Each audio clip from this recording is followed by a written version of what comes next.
उत्तराधान सूत्र का वो छोटा सा सूत्र हमारा 2-3 बार से चल रहा है। कंखे गुने जाओ शरीर पाओ।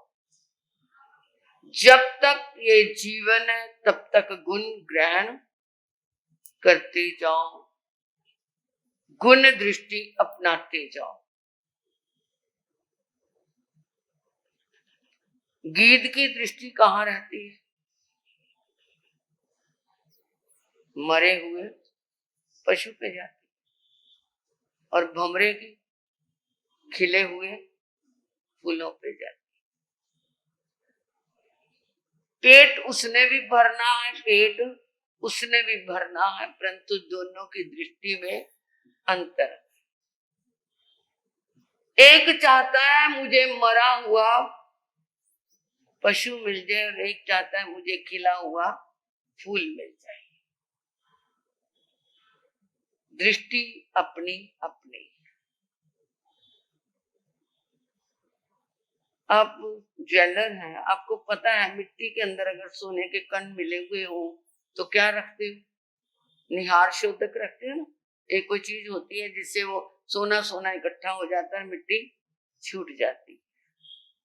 एक वो जड़ चीज भी अच्छाई को, अच्छी चीज को ग्रहण कर लेती है और मिट्टी को छोड़ देती है। और हम क्या देखते हैं? सब कुछ है, परंतु साथ में कोई ना कोई तो ऐसी दृष्टि लेके जाते हैं कि किसी को पहले ऊपर चढ़ाया फिर एकदम जमीन पे गिरा देते हैं। अरे उसके पास क्या है, वो भामाशाह है, पूरा धन है, इतना है, वो है, सब कुछ है, और ये उसके क्या है, इतने महल है, इतने ये है, वो है, परंतु क्या है, जब दान लेने के लिए घर पे जाओ तो 10-10 चक्कर लगवाता है। गिरा दिया ना उसे, पहले कितना ऊंचा चढ़ाया और फिर गिरा दिया। इसलिए अपनी दृष्टि सही रखनी पड़ती है। और उसके साथ जो दृष्टि सही रखता है वो अपनी डोली के साथ अर्थी को भी वो नहीं भूलना, वो तो कभी भी ना भूलना। डोली के साथ अपनी अर्थी को कभी भी नहीं भूलना। अरे भूल भी जाओगे तो वो तो वहां होनी ही होनी है। याद रखोगे तो पाप से बच जाओगे, याद रखोगे तो दुराचार से बच जाओगे, ग्रह क्लेश से बच जाओगे। याद रखोगे तो याद ही तो नहीं रखते। याद किसको रखते हैं? किसको? उसने ऐसी साड़ी ली है, मुझे भी लेनी, उसका ऐसा बंगला है, मुझे भी बनाना है, परंतु कितने दिन। संत के पास एक आया, कहता गुरुदेव मैंने नया बंगला बनाया, उसका नाम रख दो। कहता ना? कहते हाँ। कहते मेरे से मत पूछ, क्योंकि संत उल्टी खोपड़ी के होते हैं। तुम सिर के बाल श्रृंगारते हो, हम तो सिर के बाल भी उतार देते हैं। नहीं नहीं नहीं गुरुदेव, आपके मुंह से ही रखवाना है। कहते हुए अपने बंगले का नाम भूत बंगला रख ले। क्या रख ले? कहता ये क्या कह दिया आपने? कहते भूत बंगला ही, यहाँ तो इंसान रहेंगे, भूत थोड़ा रहेंगे। कहता नहीं, फिर नहीं तो मैंने तो कहा था मेरे से मत नाम रखवा। कहते भूत बंगला। कहते जब कोई रिटायर्ड हो जाता है तो उसके क्या है, जैसे वो अध्यापक मतलब मुख्य अध्यापिका, तो फिर भी उसके साथ क्या लिखेंगे? भूतपूर्व, है ना। अध्यक्ष क्या है तो भूतपूर्व अध्यक्ष रखेंगे। तो अपना भूत तो साथ चिपकाए फिरते हो। फिर कहते हो भूत बंगला। तुम्हारे ये पिताजी की जगह से पहले किसकी जमीन थी? बाबा की। बाबा से पिता के पास आ गए, पिता से अब गए, तो वो सारे भूत ही तो हैं। तो भूतपूर्व क्या नाम नहीं रख सकता तू? नहीं गुरुदेव को अच्छा सा रखो। कहता फिर ऐसा कर, मरगट रख ले। मरगट मतलब शमशान। चले आप तो उल्टा उल्टा कहते, मैंने कहा था। कहते मरगट क्यों? कहते इस क्या है जगह पर तेरे दादा के घट खत्म हुए। घट मतलब प्राण। तेरे दादा के घट यहीं पे मरे, तेरे पापा के घट यहीं पे मरे, और तू भी, तो फिर ये मरघट ही तो है। हाथ जोड़ के चला गया। मैं कहता फिर आऊंगा कभी, फिर आऊंगा, क्योंकि आप तो सही अर्थों में ले जा रहे हैं। तो इंसान अपने अगर ऐसे याद रखे डोली के साथ अर्थी को, तो इन बाहर की आसक्ति से छूटता चला जाएगा, बाहर की आसक्ति से खत्म होता चला जाएगा। वो कहानी याद है मैंने शुरू की थी, क्या भूल गए? थोड़ी आधी रहती थी। बस खाना भी याद रहता है, पीना भी याद रहता है, पहनना भी याद रहता है। आज मुझे क्या है, जहाँ पे आज मुझे रंग उसमें प्रश्न मंच में जाना तो ऐसी साड़ी पहननी है, वहां पे जाना तो मुझे ऐसे कपड़े पहनने हैं। तब तो ये भूल गए। रूप कोशा याद है? स्थूल भद्र और रूप कोशा। स्थूल भद्र को 3 बार क्या मिली? शाबाश शाबाश शाबाश मिली जब वो वापस गुरु के पास आया। दूसरे तीनों क्या कहते हैं, अरे ये अपनी रंग रलियां खेल करके आया, अपनी प्रियतमा के पास रह करके आया, और इसको तो 3 बार शाबाश शाबाश शाबाश कह दिया। गुरु ने तेवर देखे, कहते कौन अब जाना चाहता है वहां पे? एक कहता मैं जाऊंगा। अच्छा ठीक है, चतुर्मास शुरू होना था, वो चल पड़े अपने अपने रास्ते पे। जब गए तो वहां पर उसी रूप कोशा के महल की ओर दूर से उसने देखा, रे मुनिराज आए, मेरे घर का अच्छा लगा इनको, धन्यवाद है, मेरे सौभाग्य है कि वो अब आए हैं, मेरे को और कोई निजम पचकान कराएंगे। वो दौड़ती दौड़ती स्वागत के लिए नीचे आई, एकदम सिंपल कपड़े, क्योंकि पहले जब स्थूल भद्र आया था तो एकदम वो ड्रेस जिससे वो उसको रिझाती थी, तो अब वो क्या, सिंपल कपड़े, कोई अलंकार आभूषण नहीं, क्योंकि उसने श्राविका के क्या ले लिए थे? व्रत ले लिए थे। कहती पधारो गुरुदेव, मैं तुम्हारे यहाँ चातुर्मास करने आया हूँ, पधारो गुरुदेव, आपके लिए ये दरवाजे खुले हैं। मेरे भाग्य है कि संतों के त्यागियों के चरण यहाँ पे पड़े। तो अंदर अंदर से सोना सोचता है, ये क्या बोल रही है, मैं तो किस दृष्टि से आया? चलो पधारो। जहां पे स्थूली भद्र चमासा करके गया वही मुझे जगह दे। तो उन्होंने पहले तो वो कमरा दिखाया जहां पे वो था। नहीं नहीं नहीं, ये नहीं, कोई अच्छा सा कमरा दिखाओ। सारे कमरे दिखा दिए महल के। तो जहां पर वो रंग महल था, जहां पर वो नृत्य किया करती थी, जहां पर उसके तरह तरह के ऐसे चित्र लगे हुए थे, तो वो कहता हाँ ये ठीक है। समझ गई कि ये क्या है, रास्ते पे लाना पड़ेगा। वहां पे ध्यान कर रहा है, परंतु उन चित्रों को देख करके मन क्या हो रहा है? डामाडोल हो रहा है। बहुत प्रभाव पड़ता है चित्रों का। तभी तो कहते हैं घर के अंदर किसके चित्र लगाना? महापुरुषों के, माता पिता के, ताकि सुबह उठ करके उनको देखें तो मन के अंदर भाव जागे और चित्र देखते ही आत्मा जुड़ जाए। जो गर्भवती औरतें होती हैं वो क्या लगाती हैं? बच्चों के, मोटे मोटे बच्चों के, खिले खिले बच्चों के क्या लगाती हैं?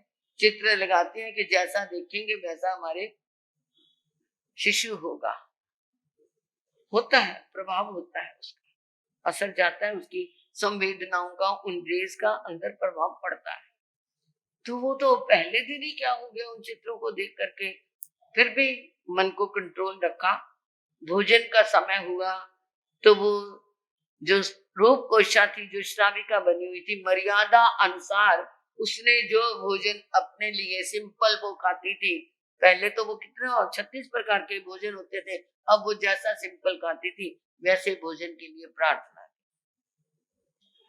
भोजन देख के कहता मैंने तो सोचा था कि स्थूल भद्र यहाँ पर क्या है, कुछ कुछ पता नहीं क्या क्या खा के गया होगा, परंतु तो यहाँ तो सिंपल दाल फुल्का सब्जी कर लिया। करते करते समय निकलता गया, नहीं रहा गया। 2 महीने चातुर्मास के बड़ी मुश्किल से व्यतीत किए, और कहता उसके साथ उसने आत्म समर्पण के भाव व्यक्त कर दिए कि तुम मेरी बन जाओ। रूप कोशा ने कहा देखो मेरी एक शर्त है। क्या? नेपाल देश का राजा जो कोई उनको उनके जीवन के लिए शुभकामनाएं, मंगल कामनाएं, बधाई देने जाता है, उनको रतन कंबल देता है। पहले मुझे वो रतन कंबल ला दो, फिर मैं तुम्हारे साथ शादी कर लूं। कहता ये भी कोई मुश्किल है। चल पड़ा, ना देखा चौमासा, ना देखा बरसात, ना देखे क्या कैसा भी है, चल पड़ा नेपाल की ओर। फटाफट पहुंच जाए कि जल्दी कंबल लाऊं और कब मैं उसको अपनी बनाऊं। कंबल लेने गया, कंबल ले आया, ना उसने निगोद का विवेक रखा, ना लीलन फूलन का विवेक रखा। अब वो क्या है, चल पड़ा, चौमासे का भी ध्यान नहीं, कंबल लेकर के आ रहा था। तो उसने दासियों को कहा था जब वो आए थोड़ी देर पहले मुझे बता देना। दासियों ने कहा वो बाहर महल की बाहर वाली सीमा में पहुंच गया। महल के बाहर उसने क्या खुदाई करवाई, मिट्टी की खुदाई करवा के उसके अंदर पानी डाल के कीचड़ कर दिया। और जब वो आ रहा है तो वो उनको लेने के लिए गई, ये नहीं कि नहीं, लेने के लिए गई और पैर उसके कीचड़ में क्या हो गए, भर गए। दूर से ही कहता आ रहा है, रूपकोशा मैं तेरे लिए कंबल ले आया, रूपकोशा कंबल आ गया, अब तो तुम मेरी बन जाओगी ना। वो कहती मैं लेने आ रही हूं आपको। कीचड़ से पैर घुटने घुटने तक कीचड़ किया हुआ था, भर गया। उसने उसे कंबल दिया तो उसने वो वापस भी उस कीचड़ में से निकल के आई और आकर के कंबल के 2 टुकड़े किए और अपने पैर पूछ ले। ये क्या किया, मैंने इतनी मेहनत की और इतनी मेहनत से मैंने रास्ते में कुछ मिला भी नहीं, भोजन भी नहीं कर पाया पूरी तरह, और तूने ये रतन कंबल।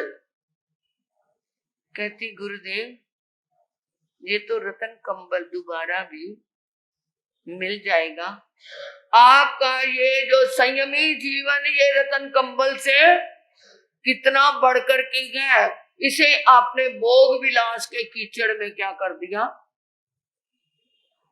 खत्म कर दिया। और इस कंबल के लिए आप तड़प रहे हो और इस कंबल का ध्यान नहीं रखा, चातुर्मास की मर्यादा को तोड़ दिया, अपने निगोद आदि का भी परवाह नहीं की, और क्या है आप चल पड़े किसके लिए, इस हाड़ मास के पुतले के लिए। ये हाड़ मास का पुतला अब कुछ और है, थोड़े दिनों में कुछ और हो जाएगा। इस हाड़ मास के पुतले के लिए सूलीभद्र ने कितना कुछ किया, परंतु वो यहां से क्या है बिल्कुल निर्लिप्त होकर के चले गए। आंखें झुक गई, चरणों में झुक गया, देवी तूने मुझे बचा लिया, अब मुझे तुम नहीं चाहिए। अब मुझे ये जो बाकी के 1-1.5 महीना बचा है, मुझे संयम की मर्यादा के लिए कोई एकांत का कमरा दे दो, मैं साधना करूंगा। मैं तो इस रतन कंबल के, संयम के रतन कंबल को भूल ही गया था, मैं अपनी मौत को भूल गया था कि मुझे ये सब छोड़ के जाना है। तेरे जैसी मैंने देवलोक में कितनी अप्सराएं देखी होंगी, परंतु मैं सब भूल गया। वापिस क्या है वो एकांत कमरे में आकर के आलोचना करता हुआ, पश्चाताप करता करता अपने क्या कर रहा है, साधना कर रहा है। और चातुर्मास व्यतीत हो गया। जाते जाते कहते देवी तुमने मेरे को बहुत कुछ दे दिया। वो कहती गुरुदेव अपने 5 महाव्रतों का ध्यान रखना। स्थूल भद्र तो उसको कह के गया था देवी अपने साविका के व्रतों का ध्यान रखना, अब वो देवी उसको कह रही है रूपकोशा अपने 5 महाव्रतों का ध्यान रखना। वापिस आया, सारे संत आ रहे हैं, परंतु उसकी गर्दन गुरु के पास आए तो झुकी। उन्होंने उसके सिर पे हाथ लगा करके पांच बिठाया, बेटा इसने अपनी उस क्या है जीवन के अंदर अपनी मौत को याद रखा और वो उससे निर्लिप्त रह करके ऐसे आया जैसे पानी में कमल रहता है। और तू डूब के आया, परंतु डूबने के बाद भी क्या है तू संभल गया, क्योंकि गुरु तो जानते उसके चेहरे से ही सब पहचान गए। चरणों में पड़ के रोने लगा और स्थूल भद्र की चरणों में पड़ा कि तुमने मेरे को क्या है ऐसा निमित्त आपका मिला कि मैं क्या है गिरते गिरते बच गया। जल में रहूं तो ऐसे रहूं जैसे जल में कमल का फूल रे, जैसे जल में कमल का फूल रे। इसलिए ये जीवन के अंदर याद रखना कि जाना है, एक दिन सबको जाना है। ये किसी के यहाँ पर बच के रह नहीं सकता। ये जीवन कैसा है? ये एक रेलगाड़ी है। ऐ मुसाफिर कर तैयारी कर, तुझे कुछ दूर जाना है। भला इस प्लेटफार्म पर कहाँ किसका ठिकाना है। जगत ये रेलगाड़ी है, महल डिब्बे समा जानो, कुटुंब डिब्बे के साथी हैं, टिकट आयु को तुम मानो। सभी मुसाफिर बारी बारी से चढ़ते और उतरते हैं, जन्म लेना ही चढ़ना है, उतरना मृत्यु के समझाना। जगत की गाड़ी में हम आए हुए हैं। ये जो हमारे मकान है, हमारे बंगले हैं, ये वो गाड़ी के डिब्बे हैं। उसमें जो बैठे हैं मुसाफिर हैं, वो घर के परिवार के सदस्य हैं। और जिस स्टेशन तक की आपने टिकट ली हुई है, वो हमारी आयु की टिकट है। जो चढ़ गया उसने जन्म ले लिया, जो उतर गया उसकी मृत्यु हो गई। अपने अपने स्थान पे सभी ने अपने अपना स्टेशन आते जाएगा और उतरता जाएगा। ये टिकट है हमारी आयु की, इसलिए इसको कभी मौत को नहीं भूलना। मौत को याद रखोगे तो जिंदगी समझ जाएगी। आगे जैसा होगा, 5 मिनट में लेट हो गई, कोई बात नहीं, कल को कम ले लो।